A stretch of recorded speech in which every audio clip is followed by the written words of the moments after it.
Yo, what's up? Ako nga pala si Cyberflex at samahan nating maglakbay pabalik upang alamin ang iba't ibang karanasan at hamon sa buhay ni Gio noong hindi pa sikat. Mababaw ba? Alam ko, ha? Di nyo ako masasisi, bro. Bakit? Pag nagmalalim ba ako, masasisid nyo? Binabase ko lang ang mga sulat ko sa mga utak nyo para mamulat ko yung talukap nyo, malaoktal mo, kakatulak mo, kakakulat ko.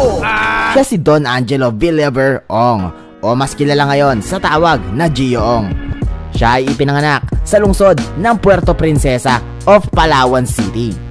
Sa kabila na napakagandang pamilyang binuo ni Gio Ong ngayon, ay alam nyo bang nagsimula ang istorya ng buhay niya ng broken family? Ito ay dahil pagkasilang pa lamang ni Gio ay wala na siyang kinamulatang ama dahil ito nga daw ay namatay bago pa lamang siya ipanganak. At ito ay dahil sa pamamaril ng kapatid mismo ng kanyang ina.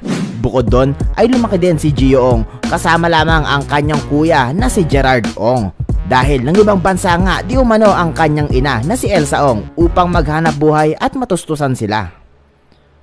The Brothers Bond. Maliban sa kuya niyang si Gerard ay may isa pa siyang kapatid na nagngangalang namang Archie. Going back to our topic, ang kuya niyang si Gerard Ong nga daw talaga ang nagmulat sa kanya sa musika ng hip-hop. Ayon kay Gio na kung ano nga daw noon ang sound trip ng kuya niya ay matik sound trip niya na rin. Lalo pa nga daw umigting ang hilig niya dito simula nung mabarkada din siya sa mga hip-hop na tropa ng kuya niya kung saan lagi nga daw siyang sinasama nito sa kanilang tambayan dahilan upang siya ay mahasa sa pagpi-freestyle sa murang edad pa lamang. Oo ba, bata-bata lang pero utak niyo ba mapipilitin ko kaya ni sino ba makipagmamaan sa akin talaga dito ko tigilin hindi mo pa ako mas talo ka pagigilan wala ako ba kaya kahit na sino ka bakit me mukhang bakit bakit sino ka ba alam ko. The Turning Point.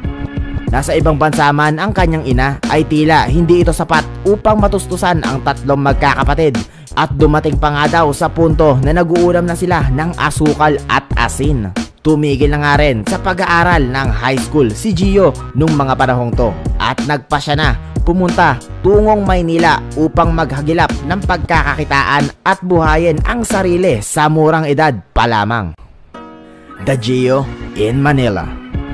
May takot man si Gio habang bumabiyahe papalayo sa kanyang pamilya ay binao niya naman ang mga karanasan at aral na natutunan niya sa Palawan. Kaya pagkalapag niya pa lamang sa Maynila ay tila nakakasana ang isang bagong disenyong Gio Ong. Dala ang pangako sa kanyang sarili na aabutin ang kanyang mga pangarap para makatulong sa kanyang pamilya.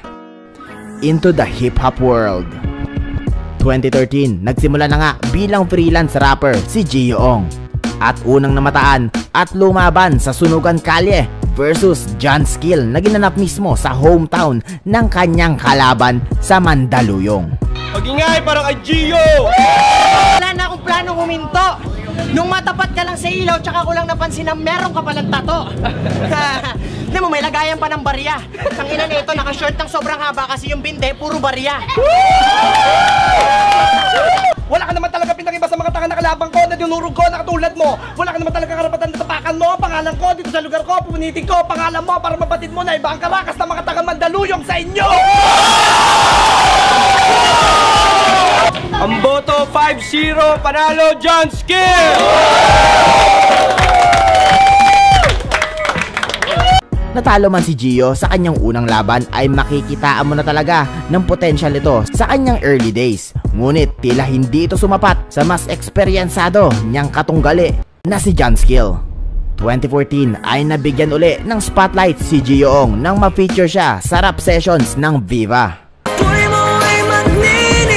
Kanta, kapalaman mo na kasi daw mo natanungin. Ayok magyabang, ayok magaling, pero kahit na ganun di mo dapat nagawin mga bagay na lumalabas sa utak ko para na mo maisulat ang kadal ko na maging brown para kahit papaano para mapaguno ang kapagkatao-tao bataw nangarap na maabot ang ulap kahit na gaano ba kahirap ay bitaw sa yakapas bata malang mauna nang ako'y namula sa tatotohanan pero nariridang para malis ako sa aking tamang daanan kung minsan maunawaan baon sa karapan darating pa rin ang araw na puno ng kaligayahan pero kahit na ganun hindi ako susuko tuloy-tuloy pa rin sa laban na tatandaan mo lamang na nilulugar ang yapang.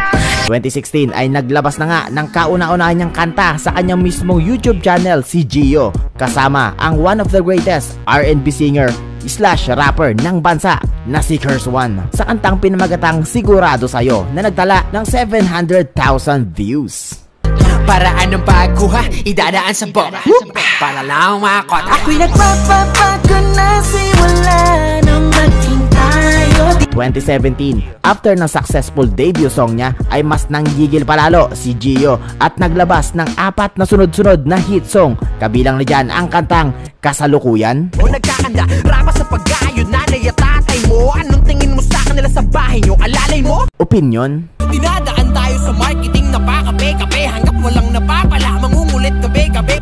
Gising. Di ba tama? Kung iisipin di astigang tama, di na nga tama nangyayari, gumagawa ka pa ng di tama. At huling liham. Hanggang sa nagpadala siya ng bidyong hubot-hubad, nagsarili ka kaagad, pagkasend kumot agad. At kung pagsasama-samahin mo, ay pumalo ito ng higit kumulang 39 million views. Nagtuloy-tuloy pa nga ito hanggang sa taong 2018 at inilabas niya pa ang mga kantang Don Angelo at Breadwinner. Alam mo bang isang dahilan kung ba't mga mata natin nasa harapan? Para din na natin balik-balikan mga pangit na nangyari sa nakaraan. Ano po ba ang tingin nyo sa akin, ha? Mayaman? Pag wala akong naibigay, ako may kasalanan. The Rise of the Truth. Dahil sa kontrobersyal na estilo ni Gio ng pagsisiwalat ng katotohanan ng walang halong pakundangan, Pag ito yung kailangan sabihin sa kanta para mamulat yung mga tao, sasabihin ko, hindi ako maglilimit. Never ako maglilimit. ay mas lalo pang uminit ang kanyang pangalan nang mas itaas niya pa ang level ng kanyang estilo sa paglabas ng mas masiselang topic. Kabilang na nga riyan ang kantang pinamagatang Parokyana with over 42 million views. Pag tinitigan mo siya malapitan sa mata, magugulat ka sa FB lang pala siya maganda. Tila nagtala nga ng isang massive distraction ang kantang ito sa sobrang dami niyang natamaan. Meanwhile, kung tinamaan ka, pasensya ka na bestie. ngunit hindi na kontento si Gio at sinundan pa ito ng isa pa. At ito naman ay sa kantang pinamagatang Pekeng Kaibigan. Kapag wala ka sa tabi, siya ay pasimpleng mambobola.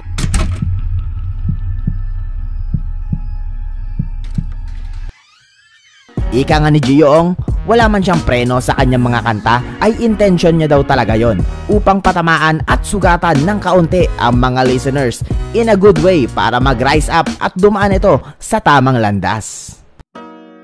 The Influence. Sa mga hindi nakakaalam, alam niyo ba na ang top 3 rapper ni Gio ay sina Looney, Glock 9 at Ron Henley?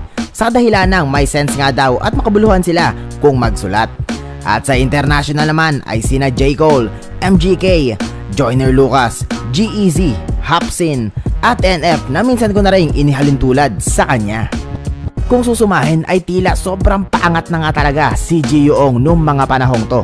Ngunit tumigil lahat ng ito sa isang hindi inaasahang pangyayari. The Tragedy. Isang araw habang naglalaro ng paborito niyang extreme sport na motocross ay bigla na lamang naaksidente si Gio.